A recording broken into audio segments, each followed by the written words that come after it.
people who are here. So Orpheusm comes from Cubism, and the reason for it is that if you think about it, early Cubism was kind of boring when it came to color. It was monochromatic, it tended to be browns or gray, or sometimes kind of like this grayish, greenish color, but there wasn't a lot of color. So Orpheusm is where artists started to use analytical cubism, but use a lot of pure color harmonies. So what I mean by pure color harmonies is they use really bright, saturated color, very much like the Foss. And a lot of these paintings resulted in non-objective. So when you look at the style of these artworks, sometimes they're representational, right? This is Robert Delaney. This is an image of what? What does this look like?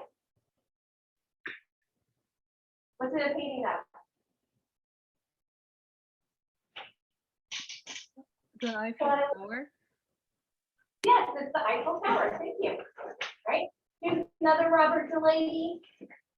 Kind of like fracturing the space of circles. This is his wife, Sonia Delaney, and she too painted in a very similar style to this. But she also did a lot of industrial and fabric design.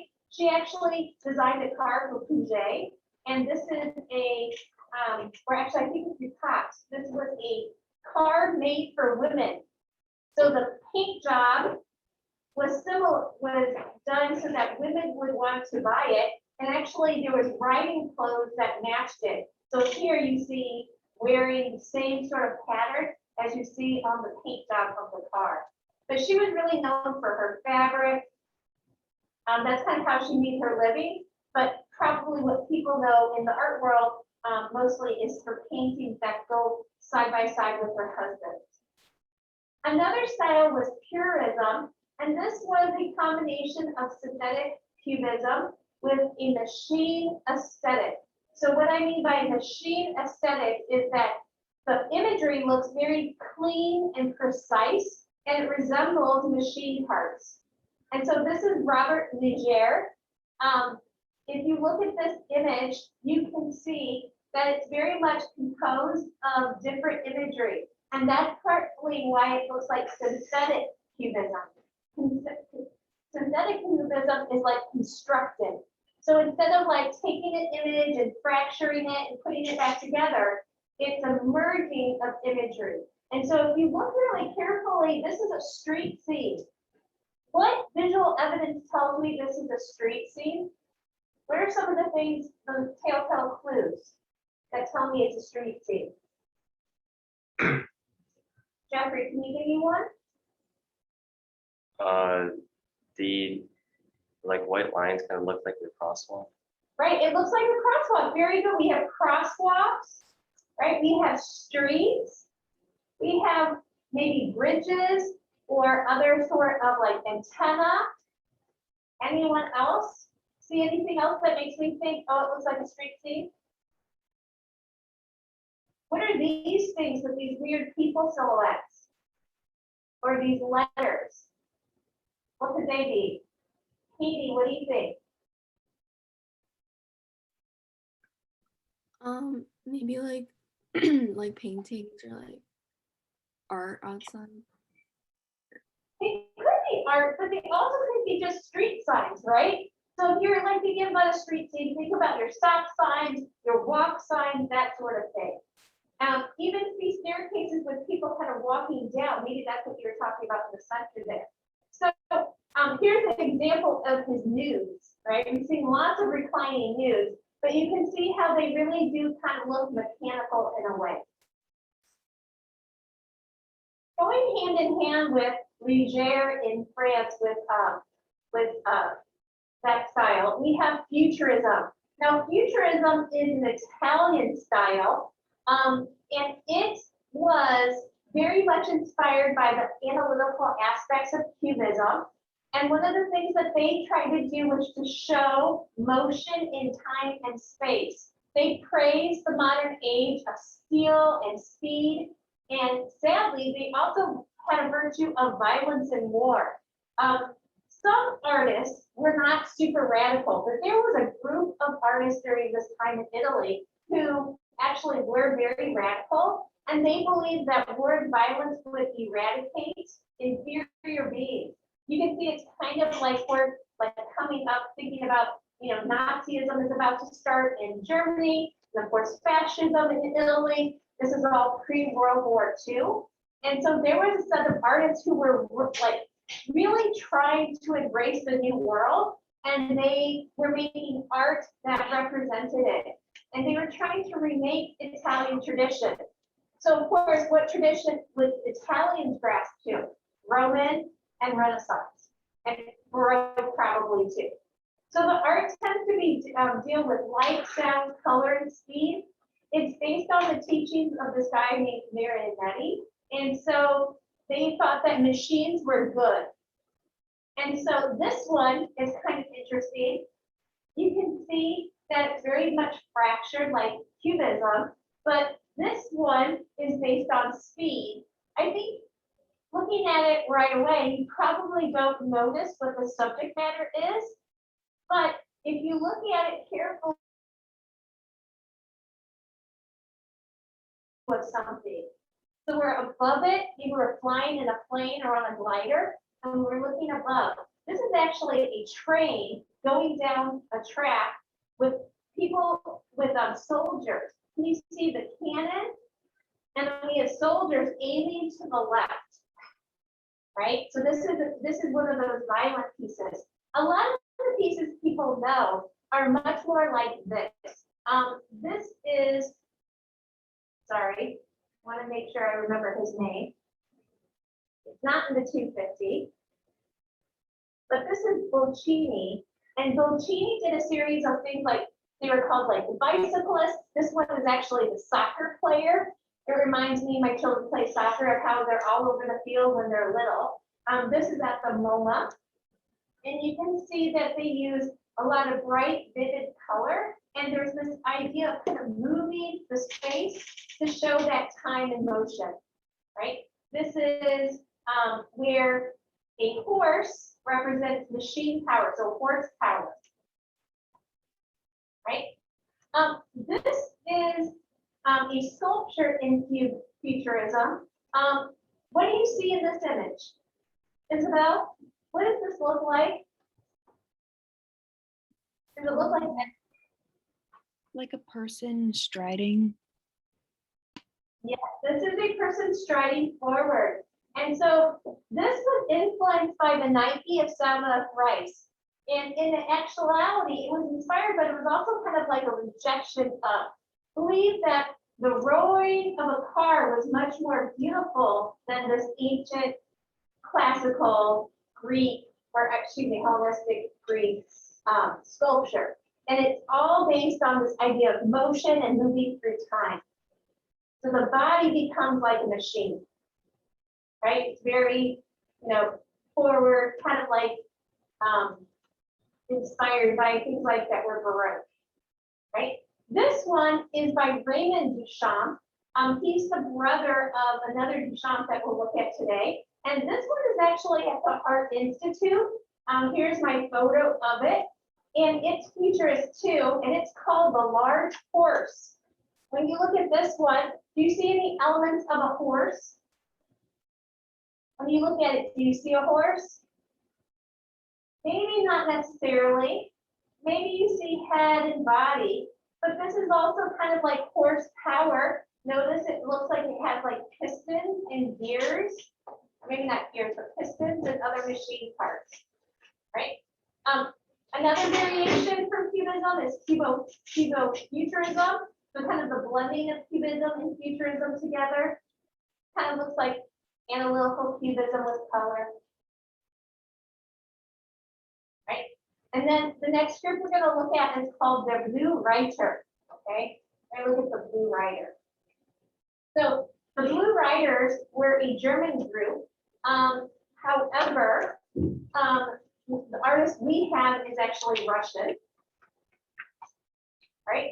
So this is a less organized German group working in Munich for only about 4 years. So from 1910 to 1914, Their name comes from a famous Vassily Kandinsky painting called The Blue Rider. And there's an emphasis on using colors symbolically in this style, right? So the colors are very symbolic. And so this is, oh my goodness, I cannot believe, this is Franz Marc. My mind is mush today, I apologize. That's Franz Marc. He was working in Paris at this time as well. And he used a lot of not Paris, but he was working at this time with Kandinsky, and he used a lot of animals and colors symbolically. So yeah, excuse me, so blue was he considered to be a very masculine color. And so we have here these horses, right? He believed yellow was a very feminine color. So here we have a cow, right? And so here we have combination. So kind of this balance of like male and female components. And so they use colors in very rich ways, sort of like the fathers, right? Now this is the Kandinsky that the name came from. So this is Vassily Kandinsky, right? It's the Blue Rider. We have a few of these. This one I believe is at the Art Institute. And you can see that it kind of looks like post-impressionist, right? So we can see some of his influences. When we look at his artwork, let me zip through here for a second. This is the artwork we have in the 250. And when you look at some of these early pieces, you're kind of like, well, how does he get to where we start to see him as a great artist? And the story is that he went into his studio where he had been working the previous night, and he had a painting that was crooked on an easel. Sometimes as an artist, I work on things upside down because I need to look at it with fresh eyes, or I don't want to smear it, you know, something like that. And so he saw his painting in the wrong direction. And he was like looking at it going, what the heck is that? I don't remember making that. He must have had a really long time. And what he started to do was to notice that this very representational landscape painting was really beautiful on end. And he was more interested in the color and the lighting and the line and the bright colors than he was on the representation. And so he started to figure out that painting can be more than just representation. And so that leads us to our first artwork. So make sure you're opening up your note takers to take your notes at the same time we're going over these things. That's a great way to save some time for yourself, right? Jot down some basic notes and pencils that you can edit, right? So we have number 132, Improvisation 28. This is the second version of this painting. So he edited it by Vassily Kandinsky, right? So how is this painting? The Blue Riders were influenced by Fauvism. How does it appear to be influenced by Fauvism? What did Fauvists do?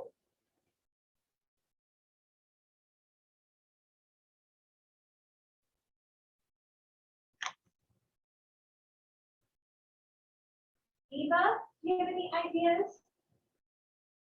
Yeah, I'm the teeth of comparison for you. How are they similar? He added in some vivid color. Right, we have nice, rich, vivid color. And so he used colors probably pretty much right out of the tube, right? So he used the colors in a very rich way, and he allowed for that brush stroke, right? So we see the marks of the artist. So we're gonna watch the video on improvisation number 28. And as we're watching the video, we want to think about how this image is related to music. So how is the image related to music? And thinking about what it is an image of. So what are the visual components? What is the form? What do we see in the painting? We're going to see some things that maybe are representational. Things that you're like, oh, that looks like a X, Y, and Z. But also we're going to look at it in its purest essence, like how did he make the painting, right? So focus on how it relates to music and what is the visual context.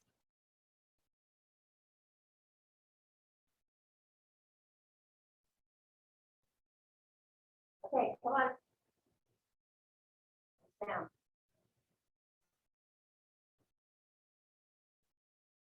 Okay, I already switched my sound today, so my computer is getting fixed, so. But not until Monday. Okay. Not, no way. Okay.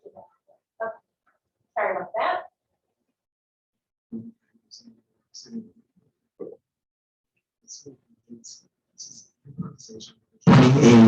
Second version.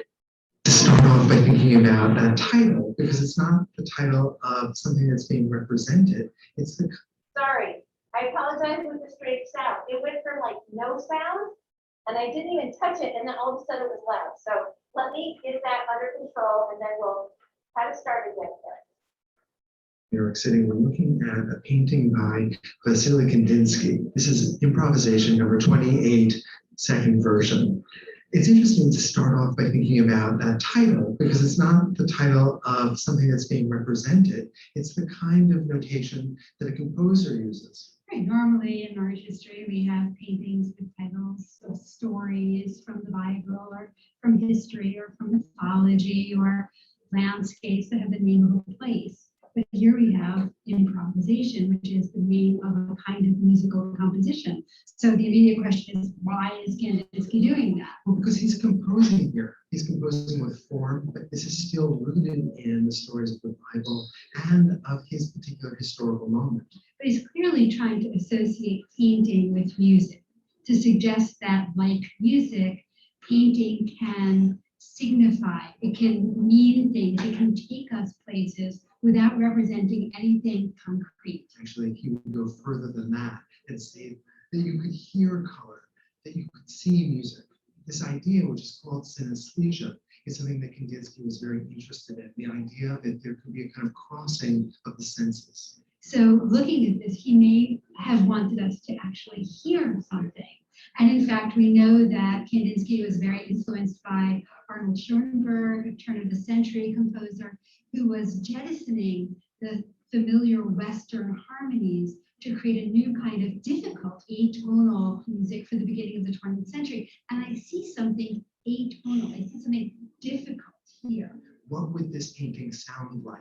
For me, it would sound like a cacophony. It would sound like chaos. It would sound like a very dangerous, but also brilliant moment.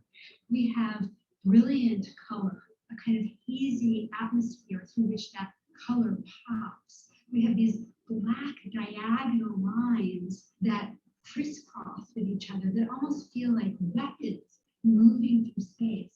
And it's appropriate that the analogy you're drawing is one of war. This is 1912. It's just 2 years before the First World War begins, and early 20th century Russian history is filled with political chaos. We're clearly on the verge of abstraction. And in fact, when we first look at this painting, it looks entirely abstract. That is, we don't immediately recognize the things of the world. But this isn't what we would call a completely abstract painting. Right, so one might not call this painting an abstract painting, but call it an abstracted painting. So therefore, we should still be able to recognize some elements of the natural world.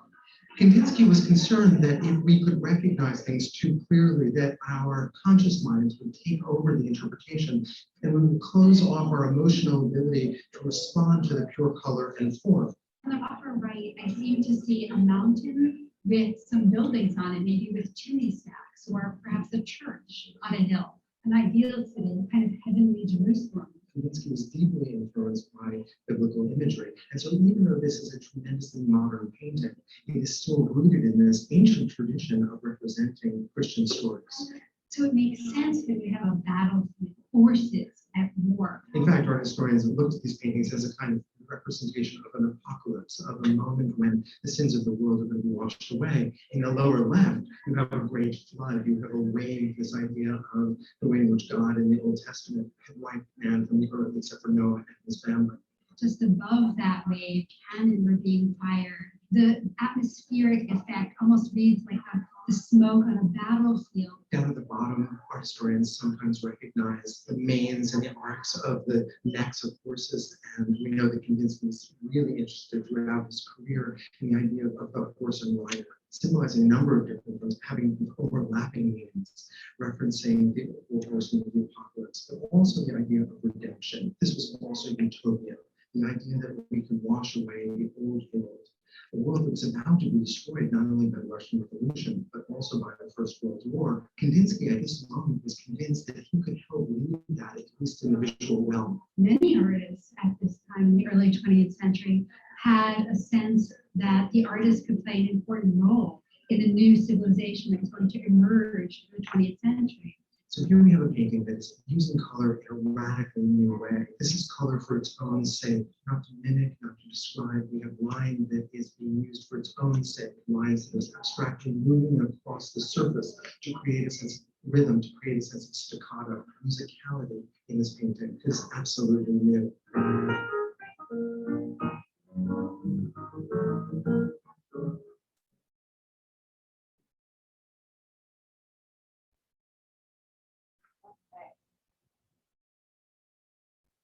So how does the image relate to music? How does this image relate to music? Who can give me one? Varun, can you help me out? Yeah, so I think in the video talked about how the lines have this kind of musical staccato and how just the colors are meant to show like this kind of musicality. Right. So there are some things that look kind of quick, right? These kind of like motion sort of lines here and there. It changes direction. So if you think about music and how there's slow parts and then there's fast parts and there's long notes and short notes and high notes and low notes and all kinds of things. There's a sense of fluidity to the painting. Those colors, Kandinsky believed that those colors actually had a sense of sound to them. The way that he blended his paint, even the name of this, right? This is called Improvisation number 28. He used things like composition number 24 or symphony 32. He actually used the vocabulary of music when he would actually name his painting style. He was really influenced by atonal music. Atonal music is actually kind of hard to listen to. Any musicians in the room or at home, have they ever done some atonal music before? Let's see. We're not going to listen to the whole thing. Well, we don't hear it at all. Great.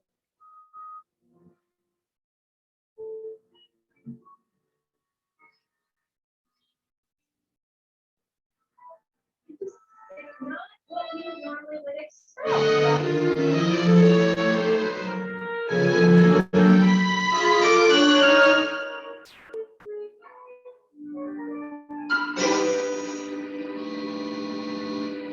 Right? So this atonal music was being done by this writer, this musician named Schoenberg, and Kandinsky knew him. And it was this kind of clashing sound, right? It was this clashing sound. So just like the style of painting, it's supposed to kind of clash. It's supposed to kind of feel like you can hear the music. Varun had asked what the style of this music was, or this painting was, and this is the Blue Rider. In a way, oh my goodness, sorry, what happened here? So many slides. This is the name of the art style, is the Blue Rider. It's a form of expressionism, right? It's a form of expressionism, right? And it has symbolic color. So remember, expressionism evokes emotion, and so that's the symbolic nature of that painting. Okay, kind of get back to where we belong.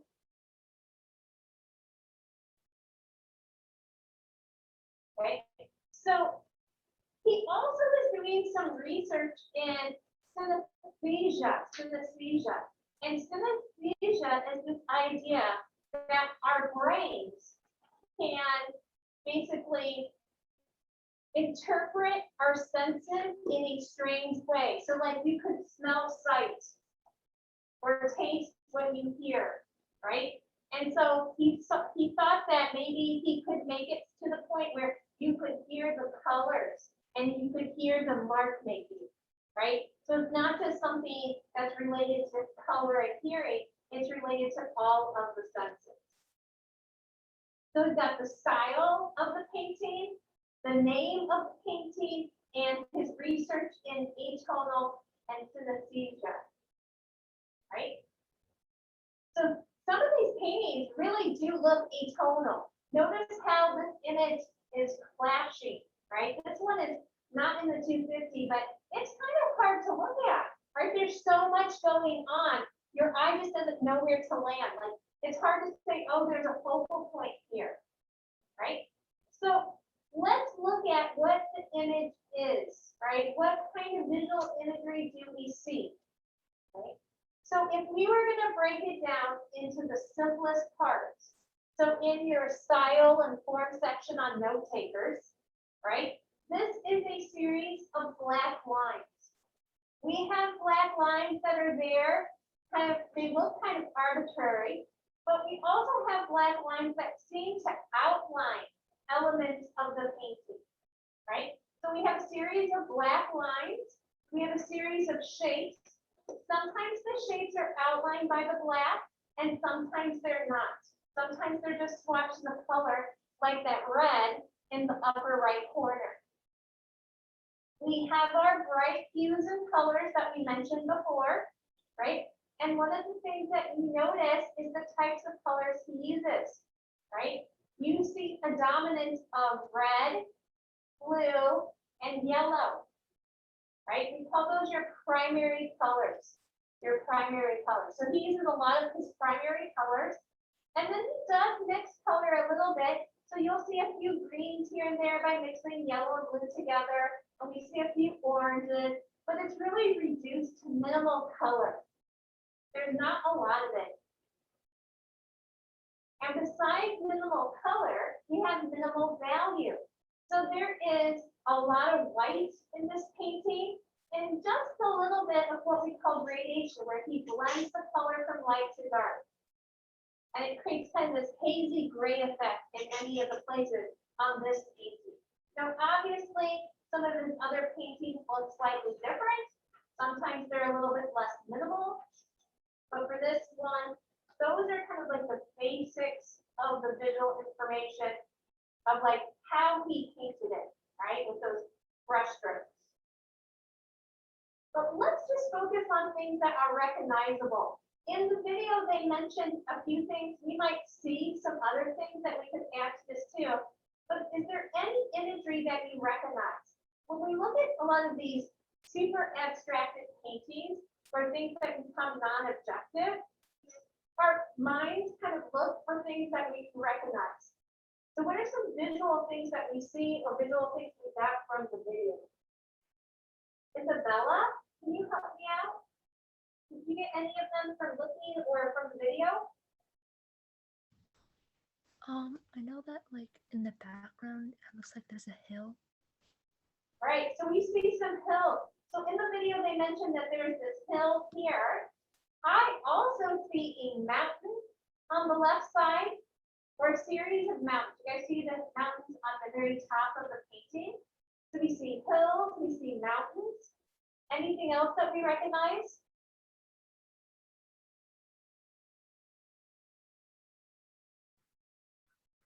Emily, do you recognize anything? So there, you said a lake or a wave. So at the very bottom, there's this giant wave. Anything else? I see like two eyes at the bottom, maybe. You see two eyes? Is that what you said? Like eyes? Yeah, Where do you see those? In the center, on the right? in the center. in the center. Ooh. Right? So in the video, they mentioned a few things. They mentioned that he often tried to connect not only this element of music, but also religion. And so with his pieces, you see a mountain on a, or excuse me, buildings on a hill. And so that could be a city, right? That could be a church. Because think about, like, when we think about the St. Floyd, remember a Romanesque church, or Chartres, our Gothic church? Remember how they have tall towers that really show the importance of the church in the city? So there's that vertical element of it. It's placed on a hill of importance. It also could be symbolic of heavenly Jerusalem. We've talked about heavenly Jerusalem a few times when we've talked about the beauty of stained glass, or the Typhoon of St. Floyd, or the interior of with mosaics, right? How it's supposed to feel otherworldly. Heavenly Jerusalem comes from Revelations, right? This idea that we'll be able to be in heaven and this beautiful place one day. And so that could be representational there as well.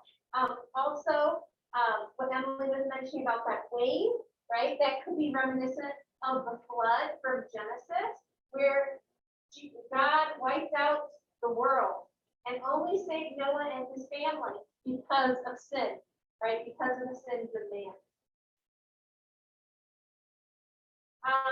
There's this kind of haziness here that could be cannon fire. It also mentioned that there's a cannon here, and of course, I forgot where that is, but there might be a cannon, which he repeats in other paintings as well. Smoke on the battlefield, these little black and blue lines, or black and red lines, are supposedly the names of horses, right? So he must have wrote about this, or some art historians were really pushing it here, because there's like a cluster, but so I think they're thinking it's like a group of horses running into battle. And so that too could be biblical, right? It could be the signs of the four horsemen of the apocalypse from Revelations. It's washing away the old world. It could also be just about warfare, right? Because, back in this day, right, before World War I, they did use a lot of horses in war. I mean, I guess they did in World War I and II as well, but not as much as, of course, with the future with tanks and things. Okay, so here's some other examples of Kandinsky's work. Most of these have titles that are related to music. And he does move to pure abstraction, to what we call non-objective art, where a lot of the imagery is really reduced to just shape and color and line. So when he gets to some of these later paintings, they really don't look like anything other than what they are: color, shapes, and lines. And that will kind of lead us to some of our other artists today. A really influential group that's not in the 250, but you should probably know about, is a design art school. It was called the Bauhaus. You probably have heard about it before. There was also a really early 1980s band called the Bauhaus, but this is not the same group as that. The Bauhaus was a German arts and crafts school, and there was an emphasis on industrial design. The name Bauhaus means house of building, and it was founded by an architect named Walter Gropius. So a lot of these followers were what we often call the arts and crafts movement. And so with the arts and crafts movement, what we have is really clean, pristine, minimal design. It's very, very elegant and very beautiful, and a lot of modern and postmodern objects, fabric, tapestries were very much inspired by the Bauhaus. So Bauhaus was pre-World War II, and a lot of the artists, like Albers, who we have here, this is a woman textile artist, her and her husband immigrate to the United States. And a lot of these artists become teachers in the United States. So they go to New York, they go to different places in the United States, places like Chicago, right, with like Mies van der Rohe. He also works out of the Bauhaus. They come to these new, come to America, and they really do redesign the art world and actually bring the art world from Europe to New York or to the Americas. Even the buildings themselves, these are the art schools. This is the one in DeSalle. We're very clean, very pristine, very minimal. One thing you'll notice is that one side of the building is purely windows. And so that let in a lot of natural light. It let in a lot of natural light. It was shut down by the Germans because there was a lot of Jewish instructors at it. This is the one in Berlin. It's almost all glass. And a lot of these buildings were designed by Gropius himself. This is actually a factory designed by Gropius. You guys don't see too many of these factories, but I grew up in a factory town in Western Illinois, and a lot of factories look just like this. And I would never have thought, wow, that was like really innovative design coming out of Germany as a young kid, right? Because it really is just a bunch of brick and windows.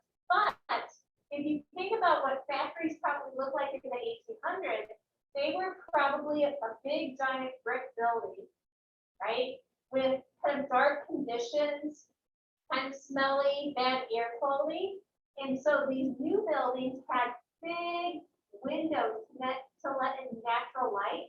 And they had more of what we think about kind of like a factory situation today, where they had big open spaces where you can move walls to make the space bigger or smaller. The architecture of the Bauhaus did the same thing. You could make really small little studios, and then you could remove a wall and make a big presentation space or space to show artwork. So they had a lot of like movable spaces for that.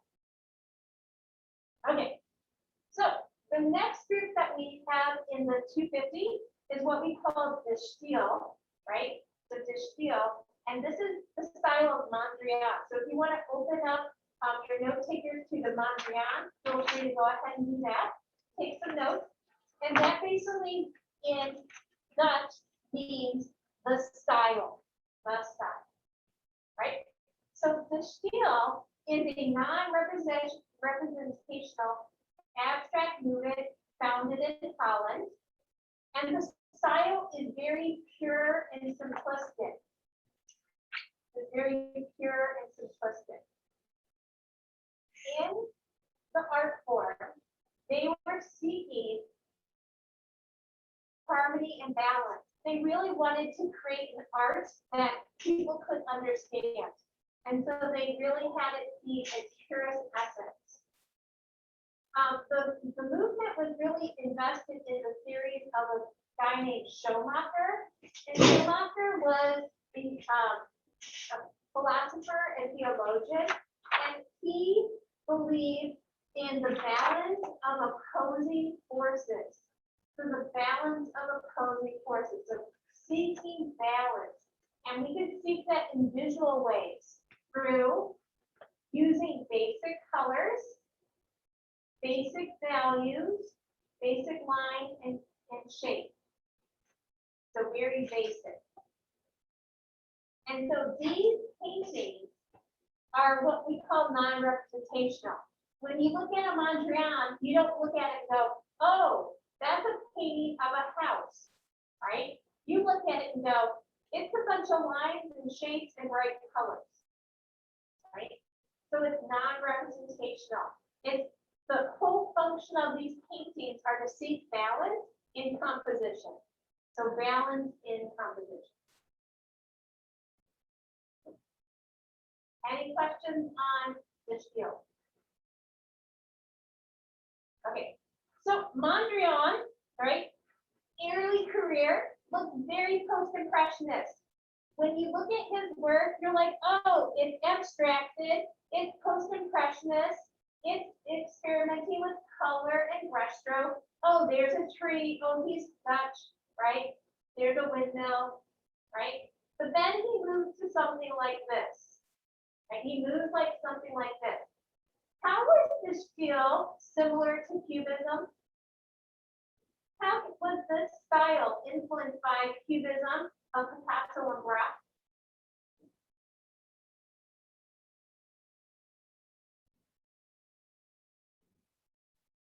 Cora, do you have any idea?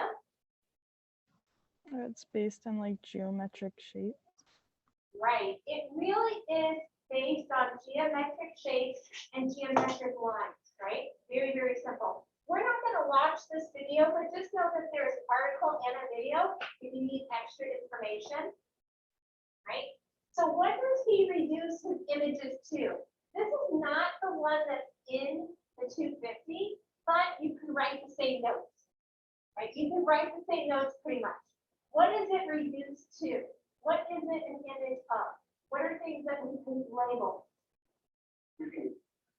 Jasmine, can you help me out?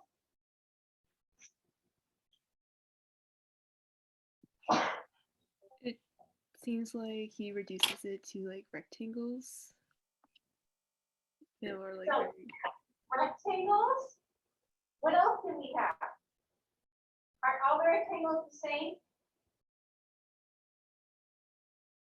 Jasmine?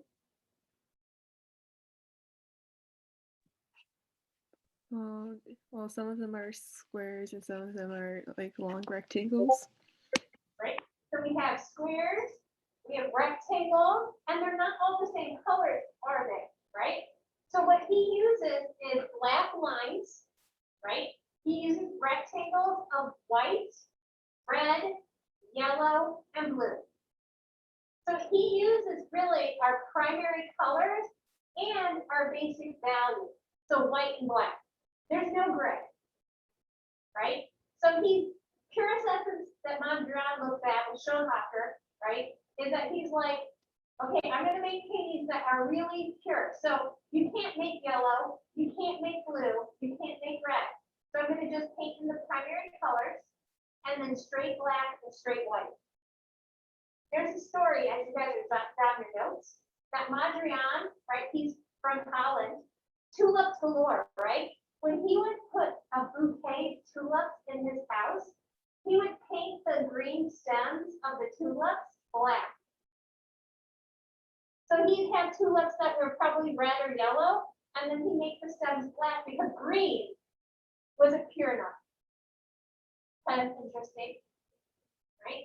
So we have number 136. It's called Composition Red, Blue, and Yellow. I hope you guys remember the name of this one. Okay, I'm being a little sarcastic. Composition Red, Blue, and Yellow. I think if you had to identify this one on AP and you said composition with blue, red, and yellow, and you did it out of order, I think they'd give it to you. Okay? Don't get all caught up in that. So how does Mondrian create visual balance? So we talked about how this really is a series of rectangles, black, white, red, blue, yellow. But there's a sense of what we call visual balance. It feels like it goes together really well. There's a sense of harmony in the shapes and the colors. So can I have my art people help me out here? People who have taken lots of art classes, maybe, or have seen lots of art, right? Can anyone verbalize how he creates visual balance? I'm struggling with a way of asking that in a different way. Anyone want to volunteer? We'll go to my slide and we'll see if we can understand this. Okay, so when you look at this painting, where does your eye go first? Where's your eye go first?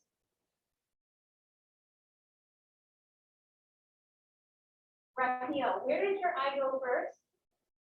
I would say the large red square. The large red square. So that red square really dominates. Red is a warm color. And so our eyes naturally go to warm colors first. It's like natural phenomena. It's like scientifically proven, right? And notice how Mondrian makes a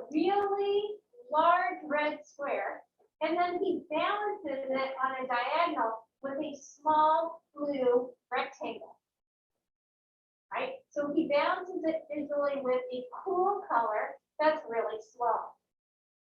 Okay. He also moves the eye. So this has a sense of movement to it because what happens is your eye goes red, blue, and then it might notice this little itty bitty yellow rectangle on the very bottom right corner.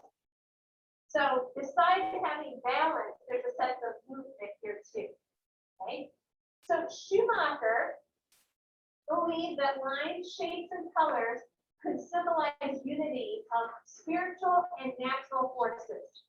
And so in balancing these really big shapes with small shapes, these warm colors with cool colors, he was hoping to be able to represent this blending of spiritual and natural forces. So a lot of times when people look at paintings like this, they're like, well, I could do that, right? I could do that. I could paint a flat color, but there's a little bit more to this conceptually to the artist. We'll later watch a video about how to do that, kind of understand that concept. So he's visually balancing something spiritual, right? Mondrian went to New York City and painted this one after World War II. This is called Broadway Boogie Woogie. Notice how the black has been eliminated, but supposedly this one is influenced by a knife scene, which is interesting, being that there's no black. But this is the jazz of New York and the lights and the cars. This represents that visually for him. This is an English artist named Ben Nicholson, and he worked in a very similar style to the Stijl, where he reduced things to really rectilinear elements. He did a lot of collage work. And this is Garrett Wrightville, and he did architecture, and it looks basically like a Mondrian painting. And so there's a lot of rectilinear elements, a lot of bars and beams that are colored in those primary colors. See the red and the yellow, and the black. I believe there's some blue here too somewhere. And then the interior, this is in our textbook, is really interesting. It had movable walls. So just like at the Bauhaus, there were walls that were stationary. Those are the black ones. And then there were these other walls that could move. So you guys see right here on the ceiling, there's like these tracks. It basically is a way of making sleeping and workspaces separate. But you could also have like open floor concept in the daytime, and then you can close walls when you want more privacy. But gotta love that chair that looks like a Mondrian painting too. Okay. So that's just Stijl. Any questions on that? Remember that if you look at your style, if you look at your note takers and you're like, I don't have a lot written down, feel free to go to the article in the 250 list, but also there is a video if you like to watch videos instead. Okay. The next group we're going to look at is coming out of Russia.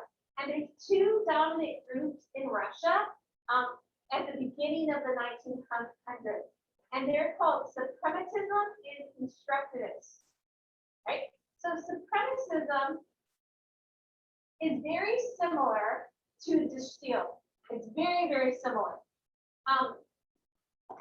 It basically has very highly simplified rectilinear paintings based on color or the elimination of color. And they really are based on composition. Believe it or not, I'm not going to show you a bunch of these, but these are actually some of my very close favorite paintings ever. Not the ones I'm going to show you. I should have added more of them. But they're really just based on composition. And supremacy, or suprematism, is actually short for supremacy of pure feeling in creative art. So it's really not like, oh, I'm better than you kind of feeling of suprematism, right? It's this idea that it's based on pure feelings.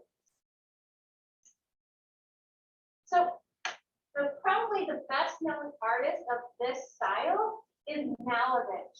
And Malevich did a series of canvases. So this is a canvas painting where he would just paint simple shapes of color or value. This is probably one of his most famous ones. And this is definitely one of those paintings where people are like, I don't get it. This is called white on white. White on white. And so it is a square painting of a square that is crooked, and it's two different kinds of white. If you've ever gone to paint a room, anyone ever painted a room at home or gone to a hardware store and looked at the color selections? How many whites are there to choose from? If I went to a Lowe's or a Home Depot, there's probably 20 or 30 different whites I could choose from. And so this is really just a different color of white painted on another color of white. And excuse me, Malevich was really interested in Einstein, and he believed that this represented Einstein's space continuum theory of like time. I'm trying to remember all of it. I used to have it in the notes, but I got rid of it. With the four elements of space. So it has a theory to it, even though it looks pretty much, pretty simple, right? So another style coming out of Russia is constructivism, and this is a style that's based on synthetic cubism. And here they construct forms, and they use a lot of innovative materials. So they use things like glass, metal, a lot of industrial materials like plaster and asphalt and wire and wood. And they believe that all of these materials would bring their own meaning. This will lead to our Stepanova piece that's in our 250. So this is by an architect named Tatlin, and this was actually supposed to be a design for a building. And what it basically would be is a series of rotating. This is actually supposed to be a building that moved like a machine. And at the very bottom, it was supposed to be like a building for people to come to do like basic, things like mail a letter or get a passport. It was like supposed to be like a kind of a federal sort of like building. And then in the middle, it was supposed to have like governmental offices. And then at the very top, it was supposed to have like an antenna so that they could broadcast to the population. Obviously, the building never got made, but the sculpture and the model became pretty famous. This is a great example of an installation of constructivist work. So a whole room would be decorated with these industrial materials, and you can see how this was really made for this room, right?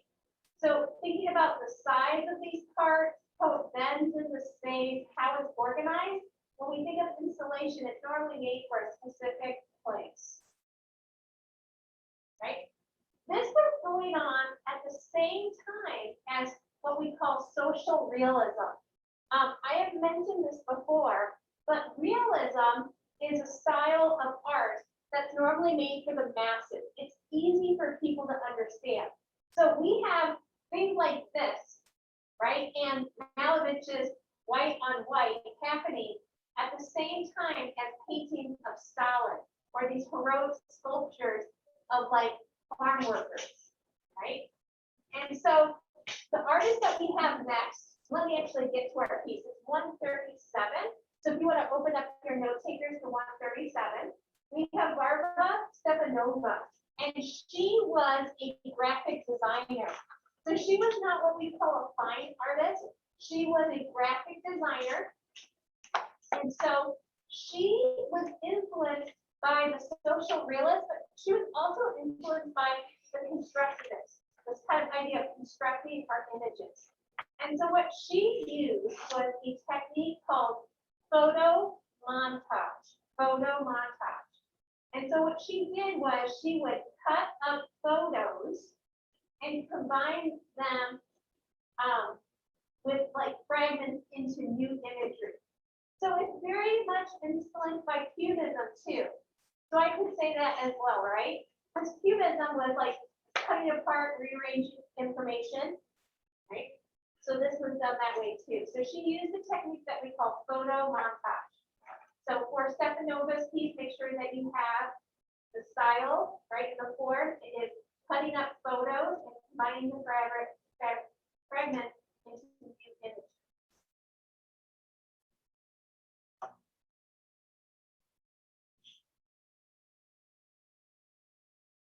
Okay, so here we have Stepanova's piece.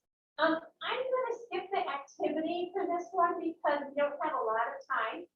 So in your study guide, there's a series of questions. You're welcome to look through that to help you as well. But I think we'll cover a lot of this as for our discussion. This, I don't know why I have a question mark there. This is a work of propaganda. Does anyone remember what propaganda is? What's propaganda? The Romans did a lot of propaganda. You guys remember that? What's propaganda? Feel free to look it up if you don't know.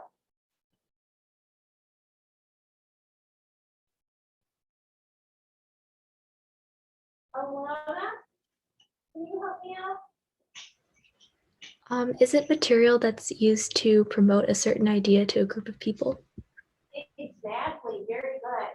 So let's think about how it promotes a certain value or a certain system, right? So Stepanova worked for a magazine in Russia, actually in the Soviet Union, right? And it was called In Construction, so USSR in Construction. And so this magazine was used to focus on the industrialization of the Soviet Union under the leadership of Stalin, right? So the whole purpose of this magazine was to promote Stalin's decisions and what he did for the Russian people or the Soviet people.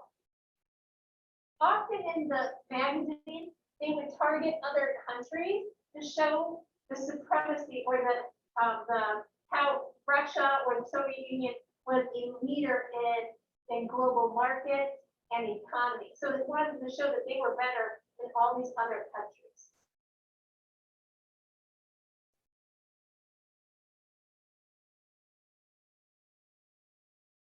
So the funny thing is that when you look inside this magazine, these are some pages. One of the things you'll notice is there's not a lot of text. Look at this. There's a little circle here with the diver. There's a little square here. Notice how the magazine is really dominated by visual information. So there was images rather than large articles. And so the focus of this was that people would be able to see all the accomplishments of Stalin with their own eyes. They didn't need people to tell them what they were seeing. They could actually see, industrialization, people working hard, the athleticism of this diver, right? So it was really focusing on industrialization, education, and sports and leisure. That was kind of the dominance of that magazine, its focus, I should say. So she worked for this magazine, and in this particular image, she was illustrating the success of, and this is called the first 5-year plan. So the initiative by Stalin was started in 1928. It was called the first 5-year plan. And in this plan, Stalin and the Soviet government wanted to figure out ways to grow the economy. So they're trying to look at how to grow the economy and to accelerate industrialization. So they thought that they could achieve these goals through collective farming, right? So groups of people working together on large farms, creating a large military, creating an industry around war, and then also increasing steel production. So of course, this is all pre-Cold War, right? Pre-Cold War, and this is all developing right before, right? World War II. So this is kind of like World War I, IV.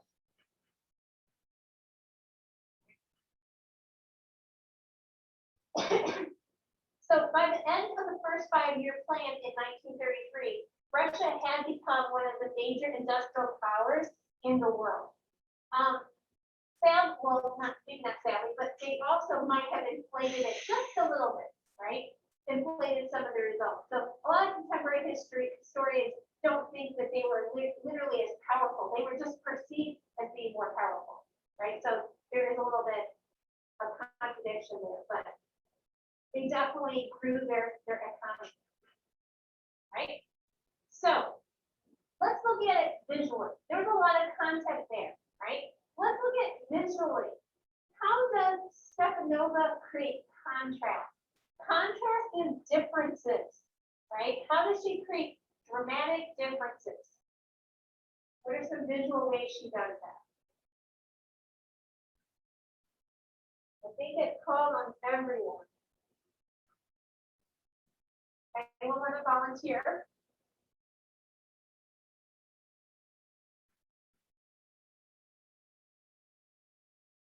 Right? She creates contrast through color and value. Color and value.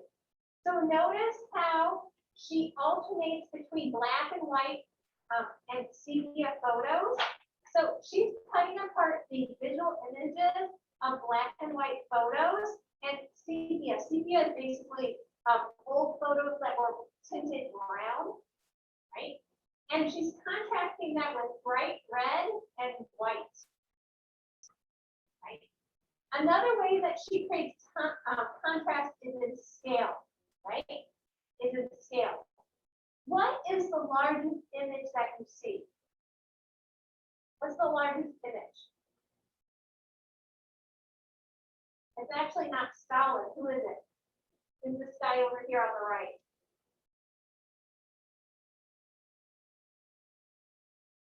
You got Lenin, right? This giant head of Lenin, right?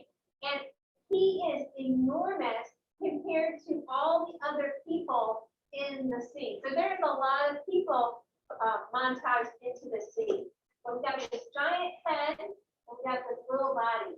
And a lot of this scene, if you look at it, is based on a like almost like proclaiming the greatness of the government, right? So there's industrial wires, so there's electrical wires, and there's these large speakers.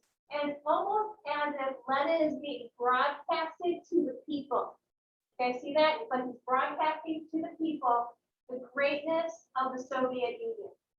And there's a lot of visual information that tells us that it's, kind of propaganda for the Soviet Union. It has the initials of the Soviet Union in Russian, so the CCP,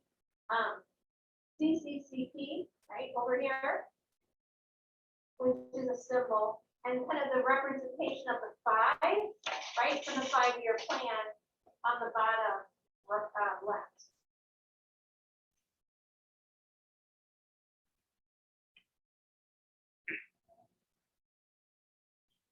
So we talked about all of this already too. So notice how it really does pop visually because of those sections of red and white. This is all kind of graphic design based, where a lot of the rest of it is based on taking images and putting them apart. Any questions on Stepanova? I believe there's an article on that one as well in the 250.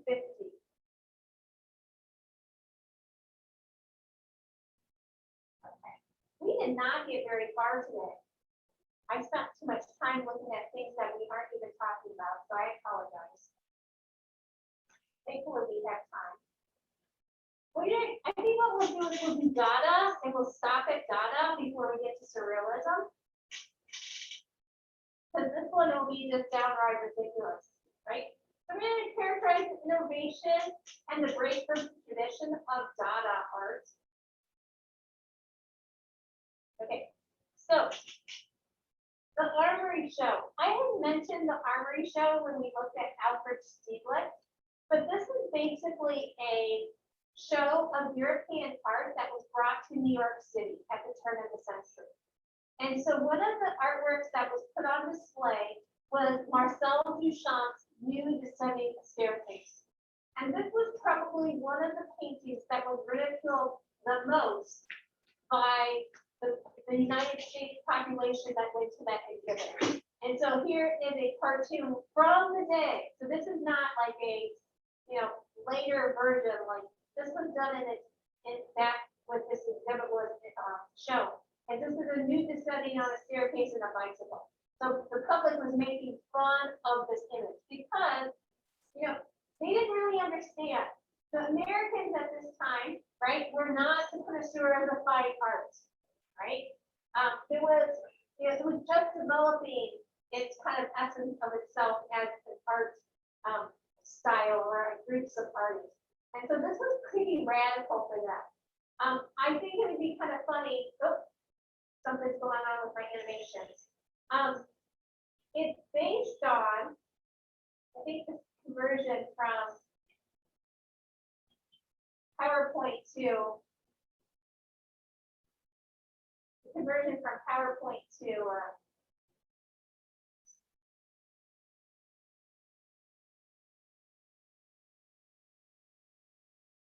sorry. The conversion from PowerPoint to Google Slides messed with my animation. But it was very much influenced by people like Muybridge, right? And this idea of showing motion, right? And Duchamp actually redid this. So this is actually a photo of Duchamp, right? Recreated the new descending staircase, of course, it's closed. But that's actually him doing that. I'll fix that.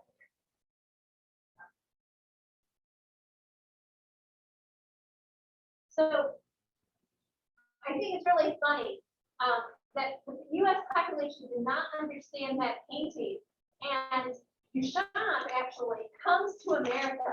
He comes to America and does something even more radical. So he is a part of a group that we call the Dada. And the Dada were founded in Zurich. Now in World War I and II, remember that Switzerland tends to be neutral. So a lot of people who were in exile go to Zurich, right? And eventually he moved to Paris, Germany, and then later ended up in the United States. And a lot of these artists did. And the style kind of moved with them. And there was an emphasis on the ideas of art rather than art objects. So this is the beginning of what we call conceptual art. Conceptual art is going to be the art of ideas. What the artist wants you to kind of think about, where it's an art about, rather than what something looks like or how it's constructed, it's about the thought processes that led to its creation. Right? There's a belief in values, that values in general were rendered meaningless by World War I. World War I, for history buffs, is one of the most violent and was one of the most violent wars in existence because it really was the first war of modern warfare. This was the introduction of chemical warfare. This was the introduction in guns and cannons that could rapid fire, right? It was, things like tanks. Before that, remember that, war was people either marching into battle or riding on horseback, right? But in World War I, we start to have people setting up booby traps and guerrilla warfare and new guns and cannons and so on. And so a lot of people saw the horrors of World War I, and they thought that all the old established ways were just gone, right? So it's often viewed as a protest movement. It was protesting the madness of war and questioning established power, as well as questioning the establishment in the art world. So the Dada, and this would be something you'd probably want to write in Duchamp's The Fountain. The Dada is based on randomness, nonsense, anti-art, chance, shock, denounces political and your belief system. It's supposed to awaken the imagination. So it's supposed to awaken the imagination.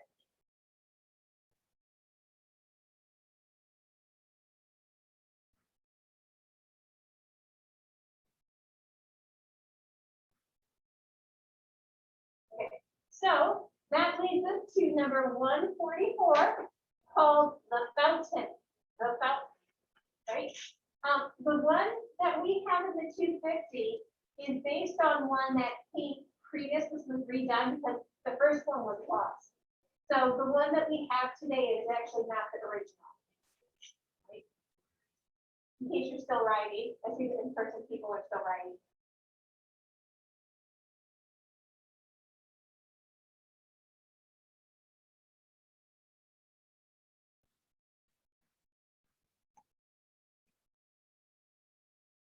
So this was made, I guess we could say it was made. We'll talk about that in a second. This was originally made by Marcel Duchamp. Now, there is, in the last year, there is speculation that Marcel Duchamp was not the one who made this, that instead it actually was a woman artist named Verdis Elsa van Freitag Noordholden.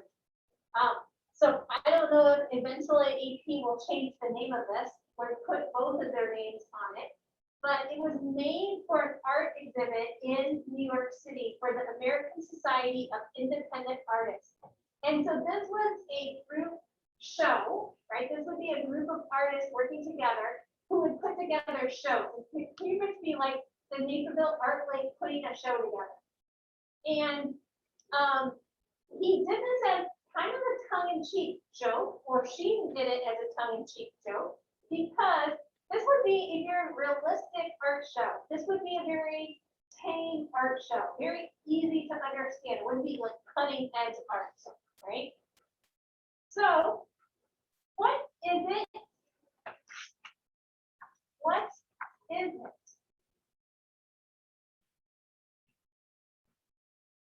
Anyone know what this is? I'm so sorry. Can I bother the gentleman? You guys know what this is? A urinal. It's a urinal. It is a urinal. So this is a urinal that is upside down.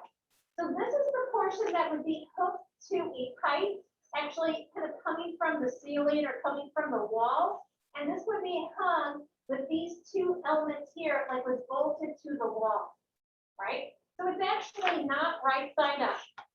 And it was not made by the artist. This is part of that revolutionary anti-art part of it, right? Is that it was made in a factory. So Duchamp or Verdis Elsa did not make it. Instead, they went to a supply store. So they would go to, a little hardware store or a factory that was selling urinals. They bought it, right? Then they signed it. And not only did they not sign it with their own name, they signed it Armut. That Armut actually comes from the manufacturer. It's not, it was like Mott and Company, which was M-O-T-T, but they slightly changed it. And so they kind of put a fake name on it and dated it in 1917. So really, the only thing the artist did was sign it and date it and stick it on a pedestal, not right side up. Right? And so this is an example of what we call a ready-made. A ready-made is art that is manufactured, something you could go to a store and purchase, and then the artist could alter it if they chose to. So these are some really common examples. This is another Duchamp, which is a bicycle wheel on a chair. That one's kind of fun because it's a contradiction. You can't go anywhere because the chair is stable. And then this one's a coat rack or a bottle rack. Actually, I think it's a bottle rack for drying bottles. like milk bottles back in the day, right? So we don't have time for this video, but you might want to watch it, right? So how does it break tradition? It wasn't made by an artist, right? It wasn't made by an artist. And how is it Dada? It's nonsensical. It's kind of a pun, right? It's called the fountain. So of course, when you would flush this, water would spray. But this is not hooked up to water.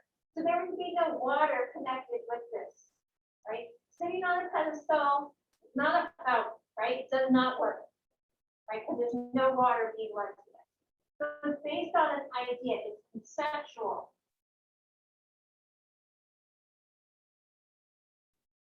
Right?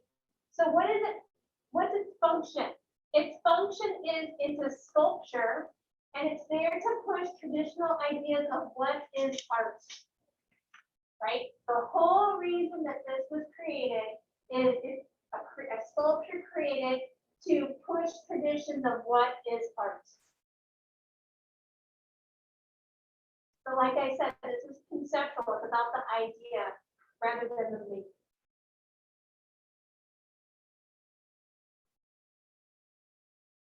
So here's some other examples of ready-mades and assisted ready-mades. Sometimes ready-mades were just just taken from the factory, and sometimes they were altered.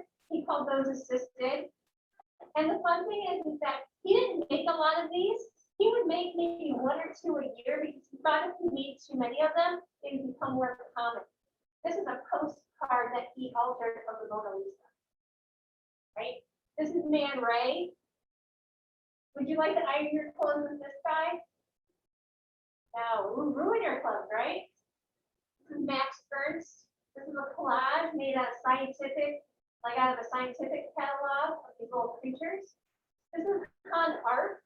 He took pieces of paper and threw it on a canvas and then glue it down. So this is based on chance.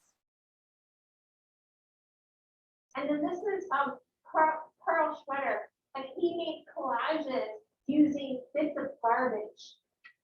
And it looks very much like Cubism. This is Hannah Hock. She was a graphic designer as well, and she collaged magazines together. Right? So we'll stop there. Thanks for being patient today. I know we went a little bit longer than normal, but also I went slower than normal. So I will try to adjust the schedule. We're still okay. We'll get through all the information for the AP test. And some of the units are a little bit shorter than others. Okay? Have a great weekend. Don't forget to do your essay. Right? Don't forget to do your essay. Okay,